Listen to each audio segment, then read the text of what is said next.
আমরা তাহলে এরপরে অবজেক্টে যাব।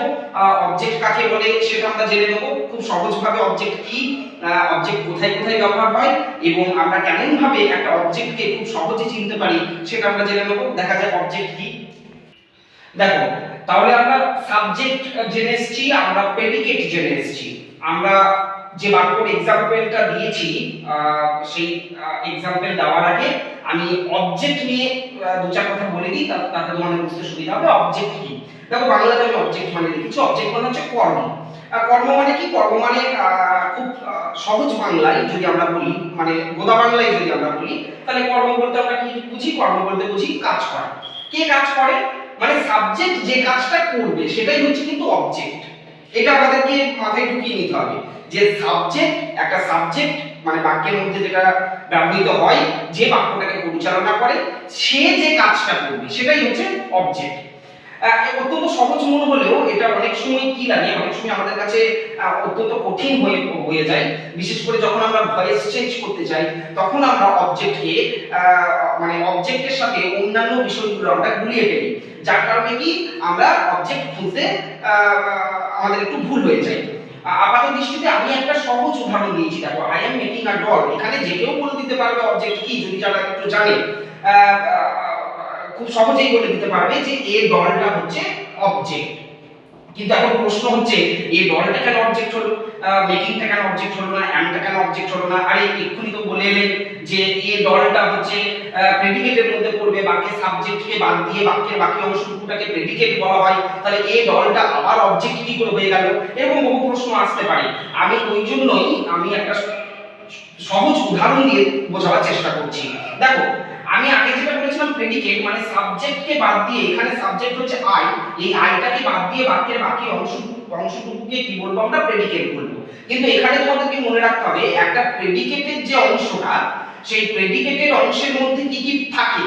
প্রেডিকেটের অংশের মধ্যে থাকে বিভাগ, যেমন দেখো am, making, main verb, doll, a doll হচ্ছে অবজেক্ট। মানে একটা প্রেডিকেটের অংশের মধ্যে কি থাকে? একটা প্রেডিকেটের মধ্যে থাকে বিভাগ থাকবে, একটা মেইন ভার্ব থাকতে পারে, একটা অবজেক্ট থাকতে পারে, আদার্স থাকতে পারে মানে ফ্রেজ থাকতে পারে। একটা এতগুলো বিষয়কে নিয়ে কিন্তু প্রেডিকেট তৈরি হয়। মানে আমরা প্রেডিকেটটা একটা গোটা অংশ হিসাবে ভাবছি। আমরা যদি প্রেডিকেটটাকে পার্ট পার্ট করে ভাঙি তাহলে কি দাঁড়াবে? প্রেডিকেটের মধ্যে আমরা বিভাগ পাবো, প্রেডিকেটের মধ্যে মেইন ভার্ব পাবো, প্রেডিকেটের মধ্যে আমরা কি পাবো? অবজেক্ট পাবো। আমরা ওই প্রেডিকেটের মধ্যে থেকে অবজেক্টটাকে খুঁজে বের করার চেষ্টা করছি। অবজেক্ট তাহলে কোনটা? অবজেক্ট হচ্ছে এ ডল। কেন এ ডল অবজেক্ট হলো?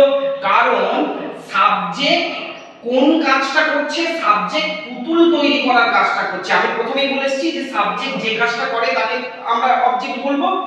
এই ক্ষেত্রে আমাদের মনে রাখতে হবে এই যতটা সহজভাবে বলছি ততটাও সহজ নয়। আমাদেরকে অবজেক্ট চিনতে গেলে ঠিক এরকম ভাবে চিনতে হবে না, একটা নির্দিষ্ট নিয়ম রয়েছে অবজেক্ট চেনার। সেই নির্দিষ্ট নিয়মটাকে আমাকে জানতে হবে। কি নিয়ম আমি দিচ্ছি, তোমরা দেখো। দেখো আমি তাহলে অবজেক্ট চেনার নিয়ম যেটা বলছিলাম সেটা আমি লিখেছি। দেখো অবজেক্ট চেনার নিয়ম, সেখানে কি লিখেছি একটু মন দিয়ে শুনবে। যে মেন ভার্ব বা ডুইং ওয়ার্ড কে, মেন ভার্ব বা ডুইং ওয়ার্ড কে কি বা কাকে দিয়ে প্রশ্ন করলে, যেটা ইংরেজিতে হোয়াট কি বা হুম দিয়ে প্রশ্ন করলে যে উত্তরটি পাওয়া যায় সেটি বাক্যের অবজেক্ট। এটা কিন্তু অথেন্টিক একটা গ্রামাটিক্যাল নিয়ম। যে নিয়মটা তোমরা যদি অ্যাপ্লাই করতে শিখে যাও একবার, তাহলে যে কোনো অবজেক্ট যে কোনো বাক্যের সেটা যতই বড় হোক না কেন তোমরা ইজিলি অবজেক্টটাকে খুঁজে পাবে। কি নিয়ম আবার একটা বলি, যে মেন ভার্ব বা ডুইং ওয়ার্ড কে কি বা কাকে দিয়ে যদি আমরা ইংরেজিতে প্রশ্ন করতে চাই তাহলে হোয়াট বা হুম দিয়ে যদি প্রশ্ন করি তাহলে যে উত্তরটা পাওয়া যায় সেটাই হচ্ছে অবজেক্ট। এবার দেখো আমি যে প্রথম উদাহরণটা দিয়েছি সেখানে এই ডলটা আমি অলরেডি লিখে দিয়েছি অবজেক্ট। আমরা এই নিয়ম অনুসারে প্রমাণ করব যে এটা অবজেক্ট হচ্ছে কিনা সেটা দেখব, আমরা প্রমাণ দেখব। I am making a doll কি বলেছি? মেন ভার্ব বা ডুইং ওয়ার্ড। তাহলে এই বাক্যে মেন ভার্ব বা ডুইং ওয়ার্ড মানে কাজ করা কোনটা বোঝাচ্ছে সেটা হচ্ছে মেকিং। মেন ভার্ব বা ডুইং ওয়ার্ডকে কি বা কাকে দিয়ে প্রশ্ন করলে, তাহলে I am making a doll মানে আমি একটা পুতুল তৈরি করছি। তাহলে এখানে এই মেকিং এর ইংরেজি মানেটা হবে, বাংলা মানেটা হয়ে গেল তৈরি করছি। এবার দেখো আমি যদি বলি কি দিয়ে প্রশ্ন করি এই তৈরি করছিটাকে, কি তৈরি করছি, উত্তর কি আসছে? এ ডল মানে একটা পুতুল, তাই না? কি তৈরি করছি? একটা পুতুল। হোয়াট ইজ মেকিং কি তৈরি করা হচ্ছে? পুতুল তৈরি করা হচ্ছে। মানে আমি বাংলাতে যদি প্রশ্ন করি তাহলে কি বা কাকে দিয়ে প্রশ্ন করব? যে কোনো একটা দিয়ে প্রশ্ন করলে যদি উত্তর পাওয়া যায় তাহলে সেটাকে আমরা অবজেক্ট বলবো। যেমন আমি কি তৈরি করছি? A doll. এবার দেখো দ্বিতীয় যে প্রশ্নটা আছে সেই দ্বিতীয় প্রশ্ন দিয়ে যদি আমি মেন ভার্ব দিয়ে প্রশ্ন করি তাহলে উত্তরটা কি আসছে? কিন্তু কাকে তৈরি করছি? এটা তো উত্তর হয় না। এ ডল পুতুলকে তৈরি, আমি তো পুতুলটা তো জড় বস্তু, তাই না? তার জন্য কাকে দিয়ে তো প্রশ্ন করে উত্তর পাওয়া যাবে না। তার মানে এখানে আমরা কি বুঝলাম? যে মেন ভার্ব বা ডুইং ওয়ার্ডকে আমরা যদি কি কিংবা কাকে এই দুটোর মধ্যে যে কোনো একটা দিয়ে প্রশ্ন করে যদি উত্তর পেয়ে যায়, যে উত্তরটা পাবো সেটাই হবে অবজেক্ট। সমস্যাটা কি? সমস্যাটা অনেক সময় দেখা যায় যে আমরা ভুল কোথায় করি? আমরা ভুল করি যে প্রশ্ন করতে ভুল করি। মানে আমরা যেখানে কি দিয়ে প্রশ্ন করা দরকার সেখানে কাকে দিয়ে প্রশ্ন করে ফেলি, যেখানে কাকে দিয়ে প্রশ্ন করার দরকার সেখানে কি দিয়ে প্রশ্ন করে ফেলি, তারপরে উত্তরটা একটু গন্ডগোল হয়ে যায়। কিন্তু এখানে আমি একদম ক্লিয়ারলি তোমাদেরকে বলে দিচ্ছি, বুঝিয়ে দিচ্ছি যে কখন কি দিয়ে প্রশ্ন করবে, কখন কাকে দিয়ে প্রশ্ন করবে মেন ভার্বকে, বা কিভাবে তোমরা সঠিক উত্তরটা পেতে পারবে। মনে রাখবে যদি জড় বস্তু হয়, অবজেক্টটা যদি জড় বস্তু হয় মানে যার প্রাণ নেই, যেমন এর ডল পুতুলটার তো কোনো প্রাণ থাকতে পারে না। তো পুতুল যেহেতু জড় বস্তু তার জন্য কি দিয়ে যদি আমি মেন ভার্বকে প্রশ্ন করি তাহলে আমি উত্তরটা পাবো। যেমন কি তৈরি করছি তারপর একটা পুতুল, মানে জড় বস্তু যদি অবজেক্ট হয় তাহলে কি দিয়ে প্রশ্ন করলে উত্তর পাওয়া যায়। আর যদি সজীব বস্তু বা এনিমেন্ট অবজেক্ট হয়, এনিমেন্ট অবজেক্ট মানে সজীব বস্তু যার প্রাণ আছে, এই রকম যদি অবজেক্ট হয় তাহলে কিন্তু আমরা কি দিয়ে প্রশ্ন করলে উত্তর পাবো, কাকে দিয়ে প্রশ্ন করলে উত্তর পাবো। যেমন আমি একটা एग्जांपलের মধ্যে দিয়ে তোমাদেরকে দেখাবার চেষ্টা করছি। দেখো আমি যেটা বলছিলাম যে আমি কি বা কাকে দিয়ে কখন প্রশ্ন করব, তাহলে জড় বস্তু যদি অবজেক্ট হয় তাহলে কি দিয়ে প্রশ্ন করলে উত্তর পাওয়া যায়, আর যদি এনিমেট অবজেক্ট হয় বা সজীব বস্তু অবজেক্ট হয় তাহলে কাকে দিয়ে প্রশ্ন করলে উত্তর পাওয়া যায়। যেমন দেখো এই বাক্যে আমি নোজ মানে এটা তো ডুইং ওয়ার্ড, জানার তো একটা কাজ, তাহলে ডুইং ওয়ার্ডকে আমি প্রশ্ন করব। দেখো প্রথমে বাংলা মানেটা জেনে নিই, হি নোজ মি, সে আমাকে চেনে। আচ্ছা কি চেনে? কোন উত্তর আসছে? কি চেনে? কোন উত্তর পাবো না।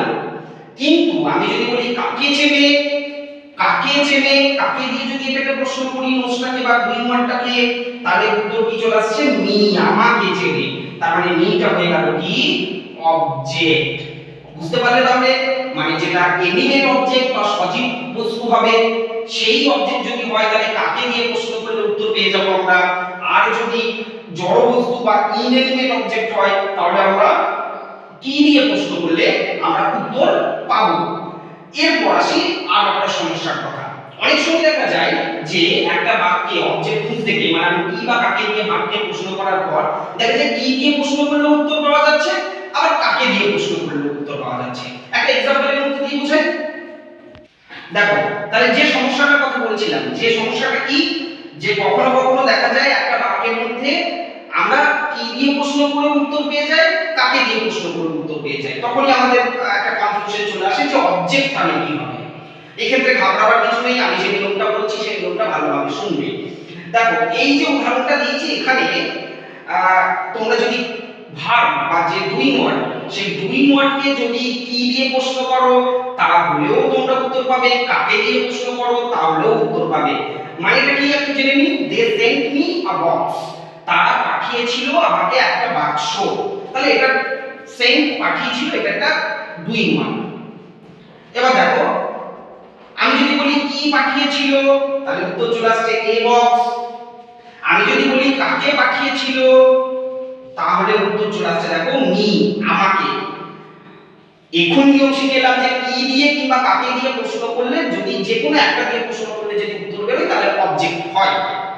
বিষয়টা হচ্ছে এবার আমি এখানে কি দিয়ে প্রশ্ন করে উত্তর পাচ্ছি, কাকে দিয়ে প্রশ্ন করে উত্তর পাচ্ছি, বুঝবো কিভাবে যে কোনটা অবজেক্ট? মি অবজেক্ট না এ বক্স অবজেক্ট? এক্ষেত্রে নিয়মটা মনে রাখো। দেখো এখানে অবজেক্ট কিন্তু আক্ষরিক অর্থে দুটোই, এখানে অবজেক্ট আক্ষরিক অর্থে কটা? দুটোই। কিন্তু মনে রাখতে হবে এই দুটো অবজেক্টের মধ্যে একটাকে বলা হয় ডাইরেক্ট অবজেক্ট, একটাকে বলা হয় ইনডাইরেক্ট অবজেক্ট। আমি বোঝাতে পেরেছি যে দুটোই অবজেক্ট, কিন্তু দুটো অবজেক্টের মধ্যে একটাকে বলা হয় ডাইরেক্ট অবজেক্ট আর একটাকে বলা হয় ইনডাইরেক্ট অবজেক্ট। কোনটা ডাইরেক্ট অবজেক্ট আর কোনটা ইনডাইরেক্ট অবজেক্ট মনে রাখতে হবে, জানবে। যদি বাক্যের মধ্যে কি বা কাকে দিয়ে প্রশ্ন করে দুটোই উত্তর পাওয়া যায়, তাহলে সবসময় মনে রাখবে একটা অবজেক্ট অবশ্যই জড় পদার্থ হবে, একটা অবজেক্ট অবশ্যই সজীব পদার্থ হবে। মানে এনিমেট অবজেক্ট আর একটা হবে ইনএনিমেট অবজেক্ট।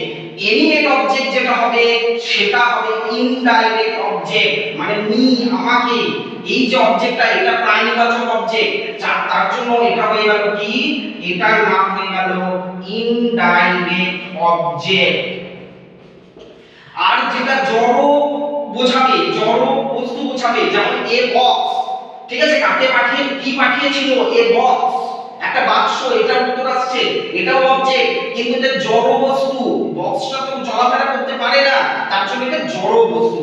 এই অবজেক্টটার নাম হয়ে যায় তখন কি, ডাইরেক্ট অবজেক্ট।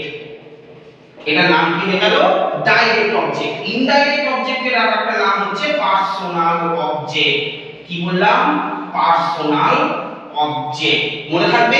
তাহলে আমরা এখানে কি পেলাম, এখানে পেলাম আমরা অবজেক্ট চিনতে গিয়ে বুঝতে পারলাম যে অবজেক্ট চেনার একটা মেথডিক্যাল নিয়ম রয়েছে, গ্রামাটিক্যাল নিয়ম রয়েছে। সেই গ্রামাটিক্যাল নিয়মটা হচ্ছে যে ডুইং ওয়ার্ড বা মেইন ভার্ব বাক্যের মধ্যে থাকে, সেই ডুইং ওয়ার্ড বা মেইন ভার্বকে যদি আমরা কি দিয়ে প্রশ্ন করি কিংবা কাকে দিয়ে প্রশ্ন করি, তাহলে যে উত্তরটা পাওয়া যায় সেটাই অবজেক্ট।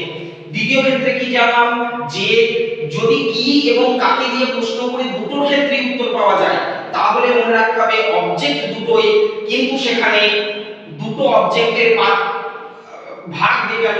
একটা অবজেক্টের নাম হয়ে গেল ইনডাইরেক্ট অবজেক্ট বা পার্সোনাল অবজেক্ট, আর একটা অবজেক্টের নাম হলো ডাইরেক্ট অবজেক্ট। ইনডাইরেক্ট অবজেক্ট সেটাই হবে যেটা এনিমেট অর্থাৎ প্রাণীবাচক, যদি কারো প্রাণ থাকে এরকম অবজেক্ট হয় তাহলে সেটা ইনডাইরেক্ট অবজেক্ট। আর যেটা জড় পদার্থ বা ইনএনিমেট সেটার নাম হয়ে যাবে ডাইরেক্ট অবজেক্ট। তাহলে দেখো আজকে আমরা আমাদের যে চ্যাপ্টারটা ছিল সেই চ্যাপ্টারটা আমি যেটা বলেছিলাম সাবজেক্ট প্রেডিকেট অবজেক্ট, আশা করি এটা তোমাদের কাছে ক্লিয়ার হয়ে গেছে এবার যে কোনটা সাবজেক্ট কোনটা প্রেডিকেট কোনটা অবজেক্ট। আমি আরেকবার সামারাইজ করে দিচ্ছি তোমাদের জন্য, সহজ হয়ে যাবে তোমাদের। যে সাবজেক্ট বলতে আমরা কি বলেছিলাম, সাবজেক্ট মানে যে বাক্যটাকে পরিচালনা করে, মানে আমাদের মাথাটাকে তুলে ধরতে পারো যে সাবজেক্ট, মাথা ছাড়া তো শরীরের কোনো গুরুত্ব নেই, তো সাবজেক্ট ছাড়া বাক্যের কোনো গুরুত্ব নেই। সাবজেক্ট ছাড়া চারটি নিয়ম বলেছিলাম, কি কি নিয়ম আমি সংক্ষেপে বলে দিচ্ছি। এক, সাবজেক্ট বাক্যের প্রথমে বসে। 2 নম্বর, সাবজেক্ট হয় নাউন কিংবা প্রোনাউন হবে। 3 নম্বর, সাবজেক্টে যদি মেইন ভার্ব যেটা বাক্যের মধ্যে থাকে সেটাকে যদি আমরা কে দিয়ে প্রশ্ন করি তাহলে যে উত্তরটা পাবো সেটা হবে সাবজেক্ট। এবং সাবজেক্ট হয় বিভাগ কিংবা মেইন ভার্ব, এই দুটোর আগে অবশ্যই বসবে। এই চারটি নিয়ম অ্যাপ্লাই করেই তোমরা সাবজেক্ট চিনতে পারবে। চারটি নিয়ম অ্যাপ্লাই করবে যখন প্র্যাকটিস করবে। এবং প্রেডিকেট, প্রেডিকেট মানে কি বললাম, সাবজেক্টকে বাদ দিয়ে বাক্যের বাকি যে অংশটুকু থাকে, মাথাকে বাদ দিয়ে বাক্যের বাকি অংশটুকু প্রেডিকেট। এবং একটা প্রেডিকেটের মধ্যে কি কি থাকতে পারে, একটা প্রেডিকেটের মধ্যে বিভাগ লুকিয়ে থাকতে পারে, মেইন ভার্ব থাকতে পারে, অবজেক্ট থাকতে পারে, আদার্স থাকতে পারে বা ফ্রেজ যেটা বলি আমরা সেটা থাকতে পারে। প্রেডিকেটের মধ্যেই যেহেতু অবজেক্ট থাকে তার জন্য আমাদের আজকের বিষয় ছিল অবজেক্ট। অবজেক্টটাকে বুঝতে যে আমরা কি পেলাম, অবজেক্টটা অনেক সময় ভয়েস চেঞ্জ করার ক্ষেত্রে যারা ভয়েস চেঞ্জ শিখছো তারা দেখবে তাদের কাজে লাগবে। যে অবজেক্ট খুঁজে পাও না তাদের জন্য আজকে সহজভাবে আমি বলে দিলাম যে অবজেক্ট কি না, মেইন ভার্ব যেটা থাকবে বাক্যের মধ্যে সবসময় ক্রিয়াটাকে কাজটাকে খুঁজে বের করার চেষ্টা করবে এবং কাজকে কি বা কাকে দিয়ে প্রশ্ন করার চেষ্টা করবে। যদি কি দিয়ে প্রশ্ন করে উত্তর পেয়ে যাও তাহলে জানবে সেটা অবজেক্ট, কাকে দিয়ে প্রশ্ন করে যদি উত্তর পেয়ে যাও তাহলেও সেটা জানবে অবজেক্ট। কিন্তু সেক্ষেত্রে অবজেক্টের দুটো ভাগ হয়ে যায়, একটা ডাইরেক্ট আর একটা ইনডাইরেক্ট। ডাইরেক্ট কোনটা, যেটা তোমার জড় পদার্থ বা ইনএনিমেট, আর ইনডাইরেক্ট কোনটা, যেটা এনিমেট বা প্রাণীবাচক। এই অবজেক্টটাকে আমরা ইনডাইরেক্ট অবজেক্ট বলতে পারি। আশা করি তোমাদের আজকের ভিডিওটা ভালো লাগবে এবং তোমাদের কাজে লাগবে। তবে ভিডিওটা দেখার পর শুধু না শুনে তোমরা তোমাদের হাতের কাছে যা কিছু বই পাবে ইংরেজি বই তোমরা প্র্যাকটিস করা শুরু করে দাও এবং যদি পরীক্ষার জন্য প্রিপারেশন নাও তাহলে পরীক্ষার জন্য একই প্রসেস, তোমরা বিভিন্ন রকম যে বই আছে সেই বইগুলো থেকে সাবজেক্ট প্রেডিকেট অবজেক্ট খুঁজে বের করার চেষ্টা করো। যদি কোনো সমস্যা হয় আমাকে জানাবে অবশ্যই।